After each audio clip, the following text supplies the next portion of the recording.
Pemirsa, jaring raksasa yang melindungi kendaraan militer Israel berhasil ditembus oleh drone Hizbullah. Ya, sebelumnya jaring-jaring ini digunakan bertujuan untuk menjebak atau memicu ledakan drone FPV milik militer Hizbullah menjadi satu arah sebelum mencapai awak kendaraan.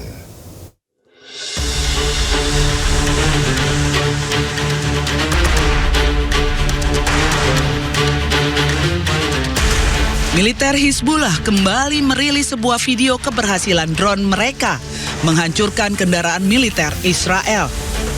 Dalam video tersebut, drone milik Hizbullah menghantam tank Israel meski sudah dilapisi dengan jaring pelindung. Ancaman drone kamikaze berpadu serat optik milik Hizbullah memaksa Israel berinovasi cepat. Bahkan dengan cara yang terkesan darurat, kendaraan tempur Israel dibungkus jaring anti-drone menyerupai gawang sepak bola raksasa yang menjulang di atas bodi kendaraan. Tujuannya sederhana, namun krusial, menjebak atau memicu ledakan drone FPV satu arah sebelum mencapai awak kendaraan. Dengan jarak ledak yang lebih jauh, dampak hulu ledakan diharapkan berkurang. Meski efektivitasnya sangat bergantung pada jenis drone dan muatannya, rangka logam dan jaring nilon nampaknya terbukti tidak efektif. Untuk melindungi kendaraan militer Israel, Israel nampaknya harus kembali mencari cara untuk melawan drone Hizbullah di Lebanon Selatan.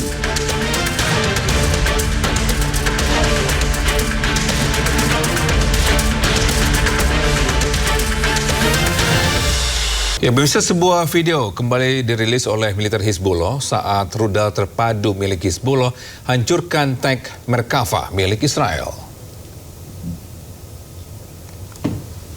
Rudal terpadu milik Hizbullah menghancurkan tank Merkava milik Israel di dekat Tel Nahas di kota Kafr Kala, Lebanon Selatan. Tank ditargetkan terlebih dahulu sebelum kemudian rudal meluncur dan menghancurkan tank tersebut. Hizbullah berupaya menahan pasukan Israel yang mulai masuk ke Lebanon Selatan. Selain menggunakan rudal, mereka juga memanfaatkan drone kamikaze.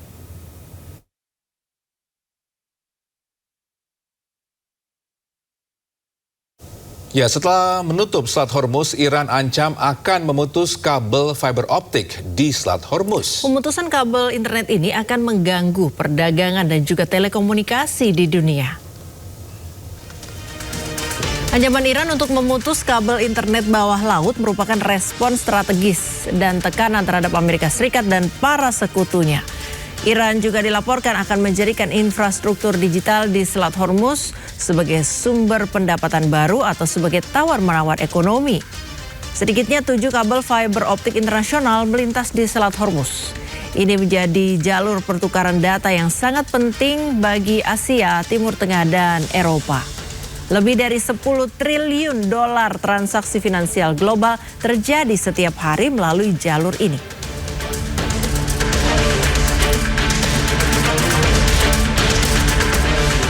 Ya, di tengah pengumuman penundaan serangan Amerika Serikat ke Iran, kapal perang USS Boxer Amphibious melintas di Selat Malaka. Kapal perang ini dilengkapi dengan sejumlah pesawat dan membawa berbagai peralatan logistik.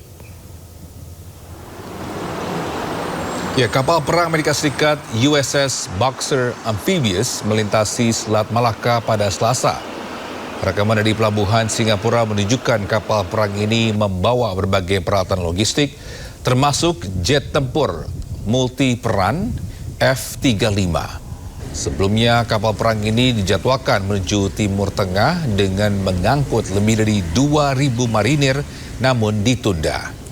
USS Boxer ini melintas di Selat Malaka usai Presiden Amerika Serikat Donald Trump mengumumkan penundaan serangan militer ke Iran.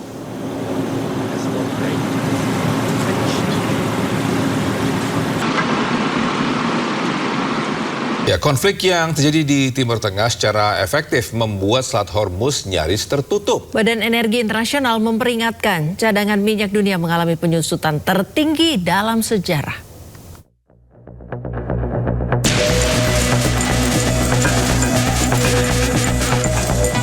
Konflik yang terjadi di Timur Tengah secara efektif membuat Selat Hormuz nyaris tertutup. Badan Energi Internasional atau International Energy Agency (IEA) memperingatkan cadangan minyak dunia yang mengalami penyusutan tertinggi dalam sejarah.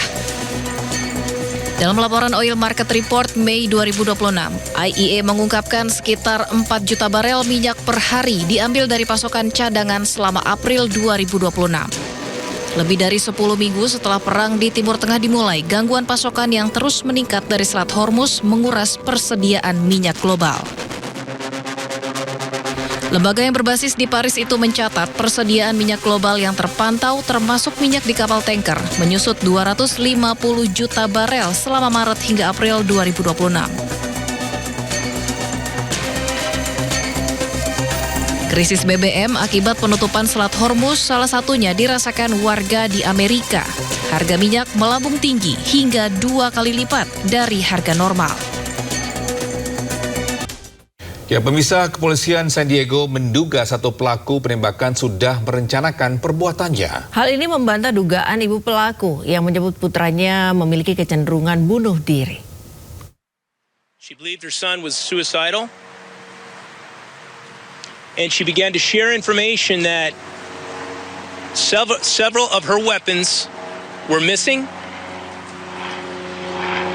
Her vehicle was missing, in addition to her son. She also said that her son was with a companion, and that they were dressed in camo,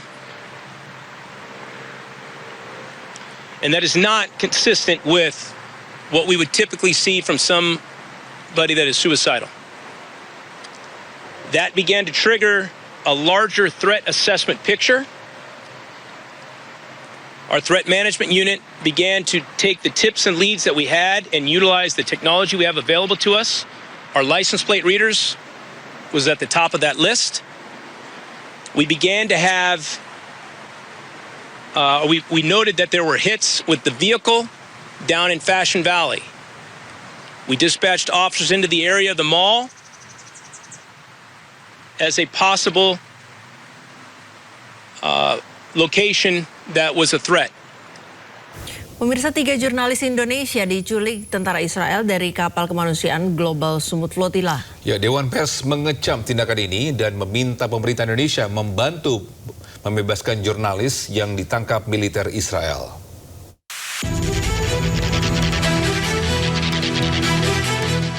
Data dari situs Global Sumut Flotilla ORG hingga Selasa dini hari ada 22 kapal yang dicegat di lepas pantai, 37 kapal dicegat di Laut Mediterania, 309 peserta diculik oleh tentara Zionis Israel.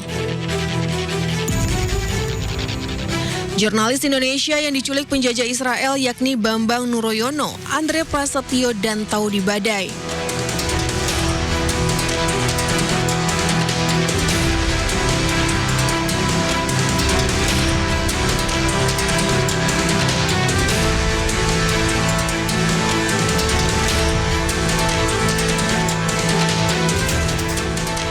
Dewan Pers meminta pemerintah Indonesia membantu pembebasan jurnalis yang ditangkap militer Israel.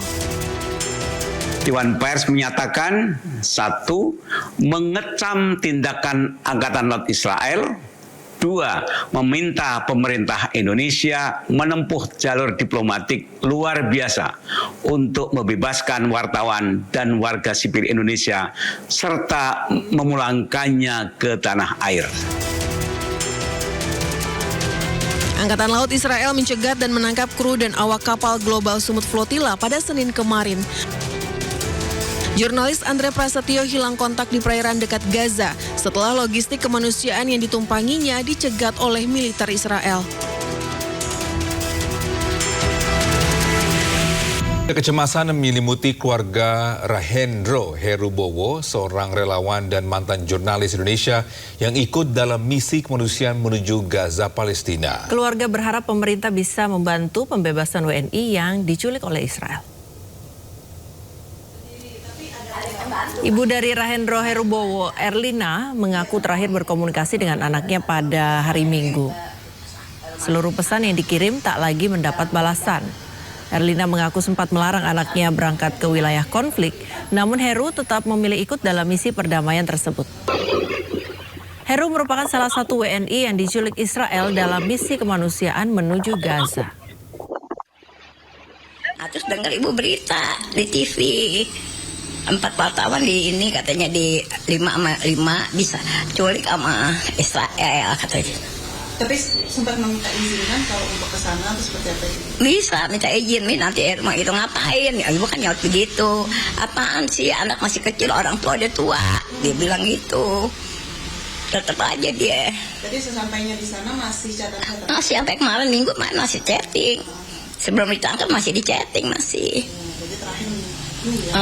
Terus dari ibu nih ada harapan yang nggak pemerintah supaya? Ibu harapan ibu biar pemerintah cepat-cepat mengurus tuntas biar cepat selamat dikembalikan ke Indonesia dengan selamat itu aja. Pemirsa, sebanyak 16 warga negara Malaysia yang bergabung dalam misi kemanusiaan global Sumut Flotilla ditahan oleh Zionis Israel. Ya, dan hingga kini ke-16 aktivis Malaysia masih ditahan di penjara apung milik Israel. Pemirsa, ini merupakan visual di saat kapal yang membawa sejumlah aktivis Malaysia dihentikan dan ditahan oleh Zionis Israel di Laut Mediterania pada Senin lalu. Tanpa melawan, para aktivis terpaksa mengikuti arahan Zionis Israel yang dilengkapi oleh senjata api. Terlihat juga Zionis Israel mengarahkan senjata ke arah aktivis. Informasi terbaru, pemirsa, para aktivis tersebut kini ditahan secara ilegal di penjara apung milik Israel. Dalam hal ini, Perdana Menteri Malaysia Anwar Ibrahim mendesak Israel untuk membebaskan segera seluruh aktivis yang ditahan secara ilegal.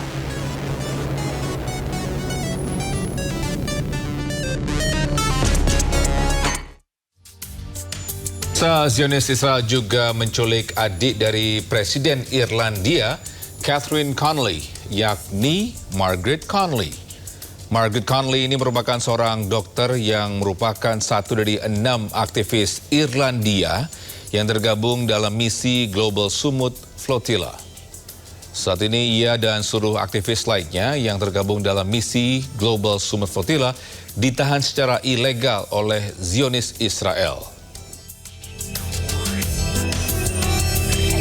My name is Dr. Margaret Connolly. I am an Irish citizen and I work in Sligo, Ireland. If you are watching this video, it means I have been kidnapped from my boat in the flotilla by the Israeli occupying forces and am now being held illegally in an Israeli prison. I am so proud to be taking part in this flotilla.